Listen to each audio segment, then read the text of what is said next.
What is going on, everyone? Welcome to the video. So what we're going to be doing here again is another sort of sit and think and talk out loud video. I think I'm going to call them think out loud videos, where I take some hot or controversial topic in fitness currently and just share my opinions and current thoughts on them. Before we get into the topic of this video though, I want to give a huge shout out to Squarespace for sponsoring this video. Squarespace is the all-in-one website platform that I've been using to run jeffnippard.com since I think early 2015. That's just about 4 years now, and it's great. So if you're looking to set up your own website or your own online store, I definitely recommend using Squarespace. They have beautiful designer custom templates that can make your page look really aesthetic, and amazing 24-hour customer support, which I use probably a couple times a month, and I'm using the platform every single day to run my own online store where I sell my training programs. So if you're looking to get started with your own website, you can go to squarespace.com/Nippard and you can save 10% off your first purchase. Okay, so this video was actually spurred on by a Facebook post from Cliff Wilson. Many of you guys will probably be familiar with Cliff. I think he is, if not the top, certainly one of the top natural bodybuilding coaches in the world right now. I mean, Cliff just doesn't miss when it comes to natural bodybuilding. And it's crazy because if I go to a competition, I can literally pick out which clients are Cliff's just based on how shredded, full, and dense they always look. So anyway, I have a tremendous amount of respect for Cliff. But the other day he posted this really controversial Facebook status, and I just couldn't help but share it on my own Instagram. So I polled you guys, or at least those of you who follow me on Instagram, and the results were really interesting. So I'm just going to read out what his status said here. So basically he said, far too many bodybuilders place too much emphasis on squats, deadlifts, and bench presses. People act like these exercises are essential. While in bodybuilding, there are no exercises that you must do. In fact, the closest thing to a must-do movement in bodybuilding would have to be a dumbbell lateral raise. So I posted this on my Instagram. I'll just put the results up here on the screen, but basically it was pretty much split down the middle. 58% of people said yes. And I think that I would agree with the majority here for the most part. I think that the general crux, overarching thesis of what Cliff is trying to say here is basically that in bodybuilding, unlike a lot of other performance-driven sports or activities, it really doesn't matter how you built your physique or what exercises you use to build muscle. As long as your physique looks good on show day, then that's really all the judges care about. And I think that's also true whether you're bodybuilding to hit the stage or just go to the beach and maybe impress a crowd of people. People don't really care if you built your chest up using a bench press or a pec deck or dumbbell flies or what have you. All that they're really noticing is how big and defined your chest is for the most part. So I think that the general crux of this is really obviously true. Unlike in a sport, say powerlifting, where you have to perform 3 lifts, in bodybuilding there are no must-do movements. It just matters how you show up. Taken to the extreme, you could make the case that you don't even need to really lift at all as long as you look good. And I could imagine an extreme genetic outlier showing up on stage having never lifted a weight in his life if he has really impressive genetics and maybe played football or something like that. You could actually probably do pretty well at a local bodybuilding show without actually even lifting if you had good enough genetics. But still, I don't think that gets to the heart of what we really want to know here, which is, are squats, deadlifts, and bench presses the best exercises for building muscle in any given individual? So I think that when it comes to that, Cliff and I may have a little bit of a difference of opinion. I think I might be a little bit more sympathetic to the powerlifting-centric approach than he is, and that's probably just because I do have a little bit more of a sweet spot for the power lifts because of my extensive background in powerlifting. Many viewers of the channel may not know, but I've competed in at least half a dozen or more powerlifting events myself, up to the national level, and I've coached people from the provincial, regional, national, international, and even on the world level. So I have a ton of interest in powerlifting, especially earlier in my career, and I've seen what these lifts are capable of doing, and I think that it can be quite impressive. But I think that a lot of what Cliff is saying here is more or less a response to the trend that we've seen in natural bodybuilding, where you have this crowd of people, and actually I think maybe coincidentally, tends to be aligned with the very, very science-based crowd, or so-called science-based crowd. And I think this has come a little bit more out of vogue recently. I remember around 2000 or 2014 or 2015, this sort of reached a peak to the point that if you weren't doing squats, bench presses, and deadlifts, then you might as well be Dom Mazzetti, because you're just training like a complete bro. And if you even did a bicep curl, then you obviously don't, care about science or whatever, which in retrospect seems a bit ridiculous. But there was this kind of dogmatic trend toward powerlifting, and I feel like that has come a little bit out of popularity now, because a lot of those people just sort of ended up getting injured and realized that maybe it wasn't worth it after all. But in my opinion, I don't think that there's anything necessarily inherently injurious about the power lifts per se. I would say it's more so the fact that you have this group of really disciplined and driven bodybuilders who are turning to powerlifting, and they're getting very emotionally invested and emotionally attached to their performance on those lifts. We've all probably had the experience of going in for a big squat PR, and if you miss it, you just feel really deflated. If you get it, you feel amazing about yourself. And I feel like people kind of ended up taking on this somewhat myopic approach to their training, where they got so numerically driven that in practice, it just ended up being a reality that sooner or later people were going to bite off more than they can chew when it comes to how much weight they were handling. And in reality, most people did end up getting injured from this approach. But I think that's more so an instance of bad lifting psychology and bad programming, not an inherent issue with the power lifts themselves. So anyway, with all that said, I actually quite like the power lifts for bodybuilders for a few reasons. I would say the main one is that they're just so motivating to train. You can get so fired up about going in and hitting a bench press PR in a way that you just can't about hitting a hammer strength press PR or a pec deck PR or something like this. And the same goes for squats and deadlifts. So if you're feeling very motivated about your training, you're having a ton of fun setting these PRs and executing these lifts on a consistent basis, and we know that these lifts activate a ton of musculature. If you're consistently applying progressive overload with them, you can build a ton of muscle that way. That isn't to say you can't also build muscle by progressively overloading on similar lifts that train a similar biomechanical movement pattern, but I just don't think you can achieve that same level of enjoyment, intensity, and motivation as you would with the power lifts, or at least in most people. Now, of course, that's kind of a bit of a double-edged sword, because by the same token, because you have such a high level of motivation and readiness from day to day, like I said earlier, chances are you might end up pushing that a little bit too far and just getting injured and then setting yourself back further than if you had just made more, say, slow and steady progress with a hack squat or a leg press or something like that. So I think you can come at this two ways, but as I've already said, I think that going against the power lifts is more so going against careless and reckless programming and reckless training psychology, not against the power lifts per se. So I still like the power lifts for that reason. The other reason is that they can be a very efficient way to train. Like we said, squat, bench press, and deadlifts activate a ton of musculature. And so if you're trying to get, let's say, the most bang for your buck with your training, using these heavy compound lifts is a way to really optimize your time investment in the gym. And this brings me to a point that I feel like a lot of people end up disagreeing on, or people come at this from two different angles, where you have one camp of trainers and coaches who are looking for training efficiency. They want to know what exercise is going to give me the best results per unit of time investment or per unit of effort investment.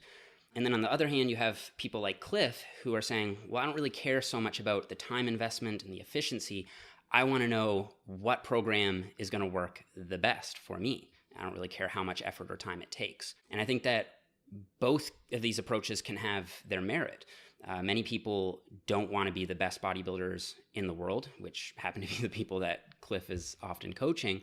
They might want to just build a nice physique and then still be able to party on the weekends, in which case a more efficient approach might be better. People arguing for efficiency could also say, well, maybe the most effective approach is also a more inherently risky approach, and you might be more likely to get injured. So you should go for something that's going to give you marginal returns over time and just continue to train in an efficient way. And eventually you'll get to the same spot you would have with the more effectiveness approach over here. So I think that they can both have their merit.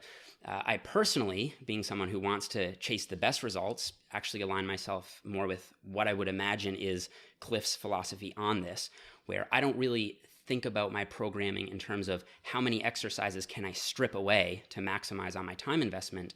I think about what exercises can I add in here to fill in all the gaps and make the best training program that I possibly can, the most effective training program for me. So let's just imagine that you are coming at this from an efficiency standpoint. What would be the best routine?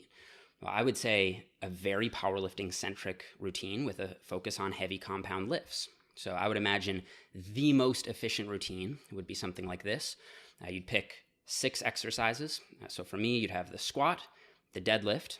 I'd actually probably recommend the Romanian deadlift for bodybuilders, which I'll get back to in a minute. The bench press, the overhead press, a barbell row or a pendlay row, and then you train twice a week. So on one day, you do 3 of the exercises. So let's say Monday, you'd go in, you do your squat, you do your pull-up, and you do your bench press. And then on the other day, you do your Romanian deadlift, your pendlay row, and your overhead press. And you'd probably do something like 4 to 6 sets for each movement and train for about an hour each day. So you'd be in the gym only 2 hours per week. That's it. And only 2 days per week. And you'd still be hitting every body part twice per week. And you can get very impressive results with this training style and only spend 2 hours a week in the gym. Actually, I would imagine you would probably get something like 80% of the results that you would from a much more convoluted routine for something like 20, maybe 20% of the time investment. So if you're looking for the most efficient routine, that you should do something like that.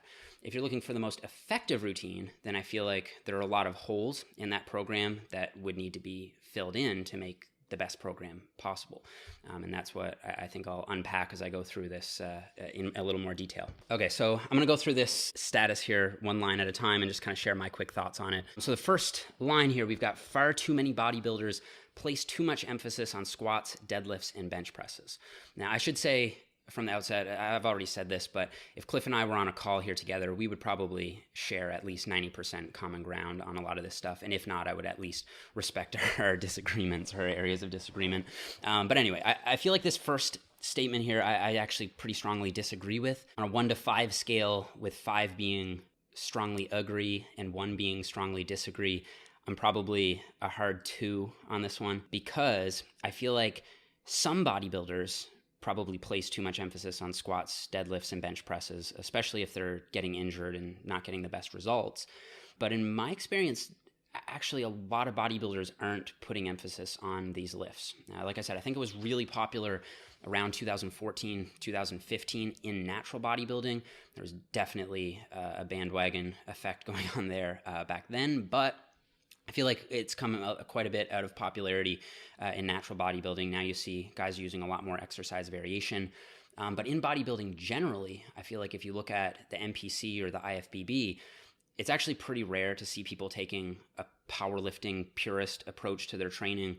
I don't have the closest ties to IFBB bodybuilders, but from those that I have trained with, they tend to really focus on a ton of exercise variation, mind-muscle connection, constant tension, training in active ranges of motion, and lots of dynamic effort stuff, variable resistance stuff. So there's just a ton of variety. I wouldn't say there's a lot of focus on squatting, deadlifting, and bench pressing as a power lifter would. I actually think that a lot of these guys would benefit to do more squatting, deadlifting, and bench pressing in lower rep ranges, especially in the off season when there's more room for various periodization strategies, and recovery is probably a little bit better, because I feel like a lot of these guys are kind of just in there pumping around, maybe spinning their wheels, not really progressively overloading. And I feel like these exercises could help them build more of a strength base that could then be applied to other exercises. So I would probably mostly disagree with that one, even though I would acknowledge that there certainly are some bodybuilders placing too much emphasis on these 3 lifts, thinking that they're the be-all, end-all, and really putting them up on a pedestal where I don't think they necessarily belong. Next part, people act like these exercises are essential. Definitely agree with that one.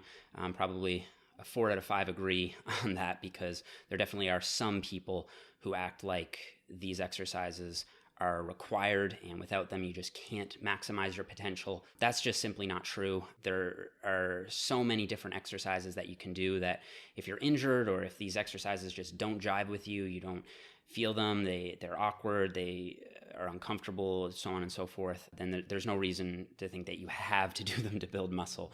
Muscle really only knows tension ultimately, and potentially damage and metabolic stress, but mostly tension. So there are so many different ways to create that tension in the muscle that, your muscles don't know what exercises you're doing, even though different exercises can load the muscle differently. And that's an important point. And that's actually probably something worth exploring a little bit further, because one of the problems with this very essentialist focus on these lifts is that we actually have research showing that that isn't the most optimal way to train.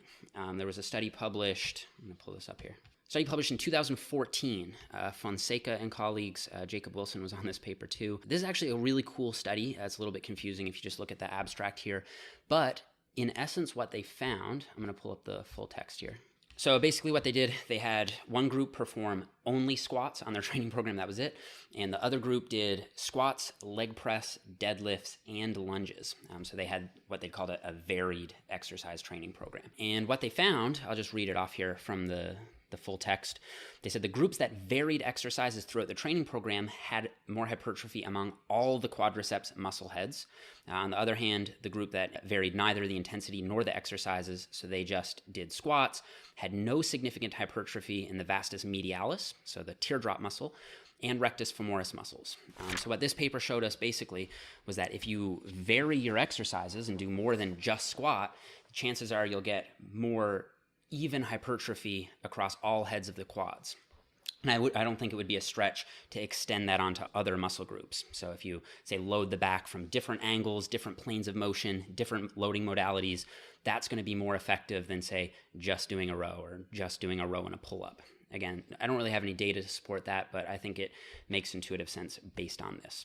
Okay, so people do act like these exercises are essential. I agree with Cliff on that one. In bodybuilding, there are no exercises that you must do. 5 out of 5 agree there. All that matters in bodybuilding is that you've built a body. It really doesn't matter how you did it. This part is interesting. So, in fact, the closest thing to a must-do movement in bodybuilding would have to be a dumbbell lateral raise. Now, I honestly don't think I've ever heard that said before, let alone by a coach as prestigious as Cliff.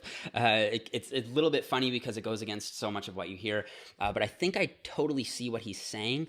And the more I've thought about it, I feel like I'm probably somewhere in the middle. I would say neither agree nor disagree on this one, because I agree with the general sentiment that side delts are extremely important for bodybuilders. And if we just run with the 6 examples or the 6 exercises that I just outlined, so the squat, deadlift, bench press, row, or pendlay row, pull up, and overhead press, I think I got them all. There's really no exercise in there that's going to hit the side delts adequately, because the bench press is a fantastic front delt, pec, and tricep exercise, but not so great for the side delts and almost no rear delts. But the row is pretty good for the rear delts, so that's fine. And the overhead press, again, is actually much more front delt. You can get a little bit more side delt by doing the exercise standing and with dumbbells, but still I wouldn't consider it to be nearly as good as something like a lateral raise. So it seems like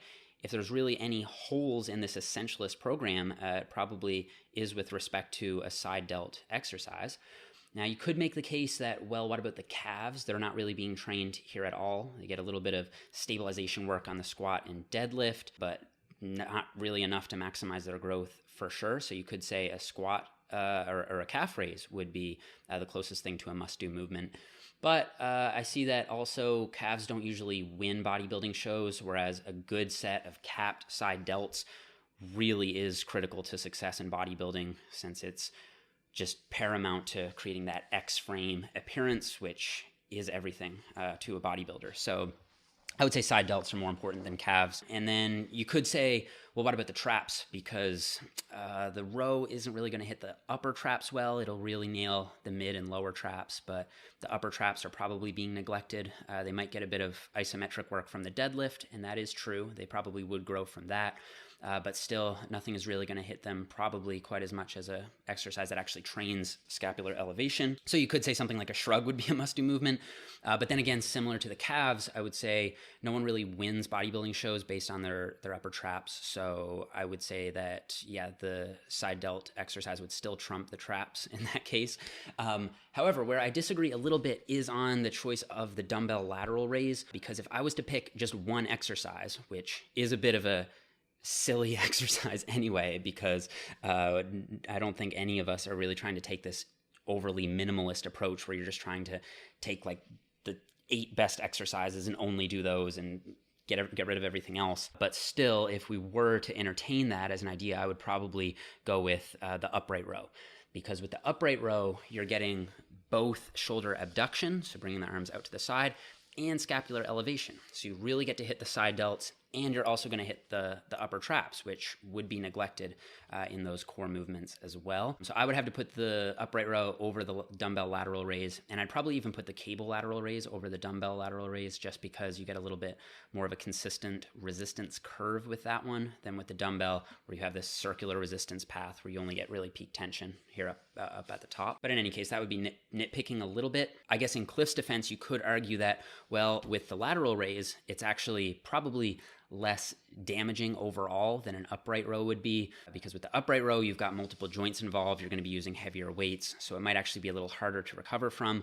Whereas with the dumbbell lateral raise, you could really hammer your side delts 4, 5, 6 days a week with those, squeeze in a ton of volume and really blow up your side delts without too much of a recovery cost, as long as you're managing your proximity to failure properly. So I totally see where he's coming from with the lateral raise thing, but if I was to just pick one, it would probably be an upright row. We don't actually have to program like this in reality. We can pick and choose exercises to fill in gaps as needed. So I'm not a big fan of this like purist, essentialist approach to programming in general, which is why I would say as a whole, I actually do agree quite a lot with what Cliff is talking about here. So anyway, hopefully that was helpful. If you guys enjoy this sort of like sit and rant and talk video, obviously I kind of organized my thoughts ahead of time, but still this is sort of how I'm thinking about this right now. One thing I've thought about doing is kind of doing like a summary at the end of these videos, but they're already kind of long. And so what I might start doing in the future is just giving kind of a bullet point summary of what I talked about in the description box below. So if you guys think that that would be helpful, just let me know. And once again, thank you to Squarespace for supporting the video. Make sure you check out that first link in the description box below if you'd like to get started with your own website or your own online store. Thank you guys so much for watching. Please leave me a like if you enjoyed the video, and I'll be back here with a new Technique Tuesday episode on Tuesday. So I'll see you guys all here then.